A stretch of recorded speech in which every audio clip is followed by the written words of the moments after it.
isang little people, sabi nga nila no, sa buong mundo. And kaya ito sa atin, hindi ba mga kasamahan dyan, Diego din, mga little people. Anong payo na ibigay ko sa natin? Tayong maliliit na tao, guys, huwag kayong mawala ng pag-asa. Habang mabubuhay kayo, gumawa kayo ng tamang paraan kung mabubuhay na ang pamilya nyo. Huwag kayong mawala ng pag-asa. Kahit mali tayo, kung may talent kayo, ilaban nyo yan. Malaking bagay na yan para sa inyo. Tulad sa akin, wala naman akong talent, nabulol ko yun. Tao. Oh, tama. Ay, mabutol yun. Ayun, nag-artista ako. Nag-artista ako. Habang sa Manila.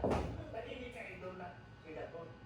Kaya, ayun guys, kung may talent kayo, ilagay niya. Kahit maliit kayo, gumawa kayo ng paraan. Para malaki na rin kayo. Tama. Galing, galing. The best advice from the Gul. Siyempre, wala kang hanap buhay ngayon, wala kang trabaho. Saan mo pinubuhay yung ginastos mo sa pagpapalamot? Ang yun ang isang ano ko.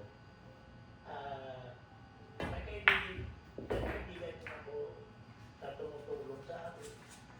Yun ang